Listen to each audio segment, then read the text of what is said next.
How should I start my J preparation. देखो वैसे तो हम टीजीसी के चैनल पे इसके लिए पूरी एक सीरीज़ निकालने वाले हैं कि how should a beginner start his J preparation, है ना। तो जे प्रिपरेशन फॉर एब्सोल्यूट बिगनर्स है ना। तो बट तुमने ये सवाल पूछ ही लिया है तो मैं तुम्हें ब्रीफ में बता सकता हूँ।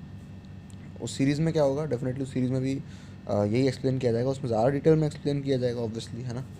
बट मैं यहाँ पे ब्रीफ में बता देता हूँ कि प्रिपरेशन स्टार्ट कैसे करनी चाहिए। पहली बात तो ये कि तुरंत कोई इंस्टीट्यूट ज्वाइन मत करो, तुरंत किसी चीज़ पे डिपेंडेंट मत हो जाओ एकदम से, है ना। कि जैसे ही 11th में आए, क्योंकि 11th में तुम जैसे ही आओगे लोग ना जल्दी मचाएंगे और जल्दी जल्दी ज्वाइन करो, सीट्स भर जाएंगी, डेट निकल जाएंगी, इस टेस्ट की डेट निकल जाएंगी, उस टेस्ट की डेट निकल जाएंगी, यहाँ कोचिंग में एडमिशन नहीं हो पाएगा, यहाँ नहीं हो पाएगा, वो नहीं हो पाएगा। सारी दुनिया भर जो है वो तुम्हें क्या करेगी, वो तुम्हें परेशान करेगी। सारे दुनिया भर के लोग आएंगे तुम्हें परेशान करेंगे, पूरी दुनिया तुम्हें परेशान करेगी, कहेगी जल्दी मचाओ जल्दी मचाओ जल्दी मचाओ, ट्रेन निकल रही है जैसे कोई। तो यहाँ पे क्या होता है, पैनिक का मोड आ जाता है एकदम से। 10th से ऐसे 11th में आए और कोई कोचिंग नहीं ज्वाइन करे तो क्या हुआ, क्या होगा। सारे दोस्त आगे कहेंगे अच्छा तुमने कोई कोचिंग ज्वाइन नहीं करी, अच्छा अच्छा, ऐसा तेरा किसी कोचिंग में एडमिशन नहीं होगा, है ना। और तुम्हारा मतलब टाइम निकल जा रहा है ना। देखो बाकी लोग कितना आगे बढ़ गए इसमें, ये कितना आगे हो गया।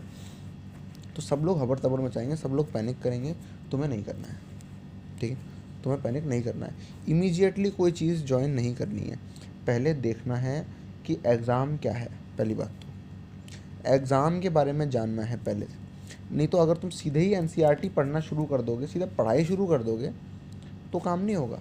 क्योंकि तुम पढ़ाई शुरू कर रहे हो किस चीज़ की, अगर तुम जानते नहीं हो एग्ज़ाम क्या होता है, तुम्हें पता ही नहीं है जेई मेन क्या होता है, जेई एडवांस क्या होता है, जेई मेन में किस तरह के सवाल आते हैं, जेई एडवांस में किस तरह के सवाल आते हैं, पेपर में क्या क्या होता है, किस टॉपिक का वेटेज क्या क्या होता है ना। हर एक टॉपिक का तुम्हें इंट्रो पता हो पहले से, कितना मज़ा आ जाए, है ना।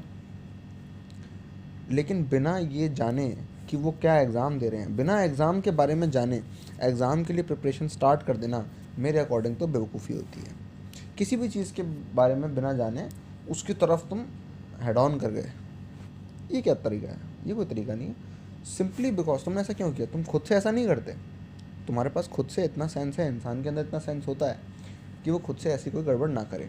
लेकिन जो आसपास की सोसाइटी है वो इतना पैनिक मचाएगी, इतना पैनिक मचाएगी कि तुम हबड़ तबड़ में गलत डिसीजन ले लोगे। और जब पैनिक है ना, ये जो बिजनेसेस हैं, है ना, वो इस पैनिक को जनरेट करते हैं ज़बरदस्ती जानबूझ के, ताकि वो जे एस्पिरेंट जो है वो कंफ्यूज हो जाए, बच्चा कंफ्यूज हो जाए और वो उनकी कोचिंग ज्वाइन कर ले, है ना।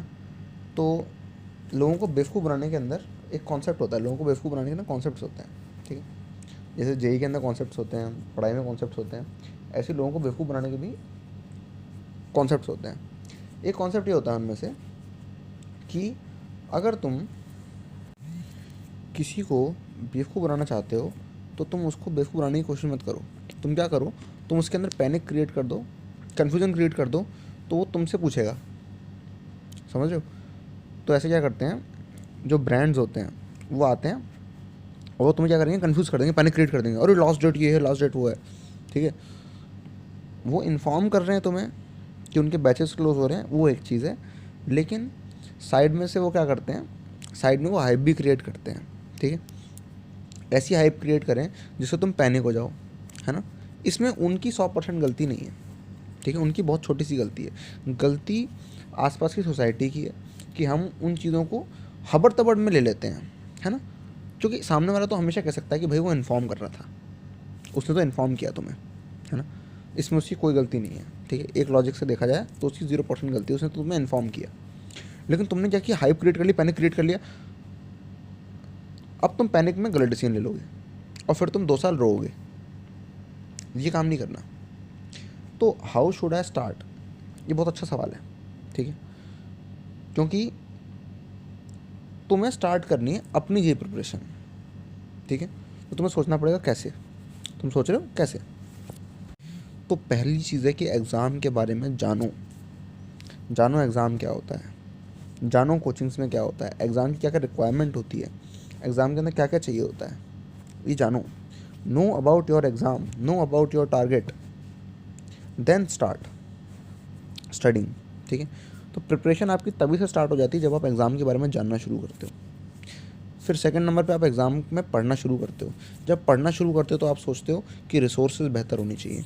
जब रिसोर्सेज बेहतर होनी चाहिए तो फिर आप सोचते हो कि मैं किस टीचर से पढूं, किन बुक्स को यूज़ करूं, है ना। फिर इन सब चीज़ों के बारे में आप सोचने लगोगे। लेकिन पहली चीज़ है कि आप एग्ज़ाम के बारे में जानो, है। तो स्टार्ट करने का सबसे बढ़िया तरीका है एग्ज़ाम के बारे में जानो, नो अबाउट योर एग्ज़ाम, है ना। फिर उसके बाद में आप इन सब चीज़ों के बाद पढ़ना शुरू करोगे, कॉन्सेप्ट देखोगे, सिलेबस देखोगे, है ना। फिर उसमें फिर आप पढ़ना स्टार्ट करोगे, कहाँ से आपको स्टार्ट करना है, ठीक है, मतलब किस चैप्टर से स्टार्ट करना है ना। वहाँ से आप स्टार्ट करोगे पढ़ाई, है ना। फिर उसके बारे में आप जानोगे धीरे धीरे चीज़ें। फिर उसके बाद आप देखोगे बेस्ट सोर्स क्या है इन चीज़ों को करने की, बेस्ट बुक्स क्या हैं वो आप देखोगे। फिर आपको क्या होगा, बीच बीच में डाउट्स आएंगे, फिर आप देखोगे डाउट क्लियर करने की बेस्ट सोर्स क्या है।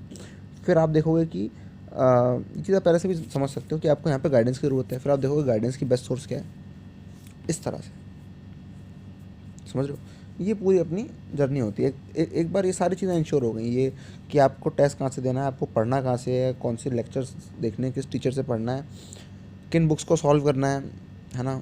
टेस्ट सीरीज पहले हो गई, डाउट सॉल्व आपको कहाँ से करने हैं अपने, और आपको पर्सनल गाइडेंस कहाँ से लेनी है। ये एक बार आपकी चीज़ें जो हैं ये इंश्योर हो जाती हैं, तो फिर आप बस इन्हीं पे कंटिन्यू रखो, इन्हीं को करते रहो प्रॉपरली।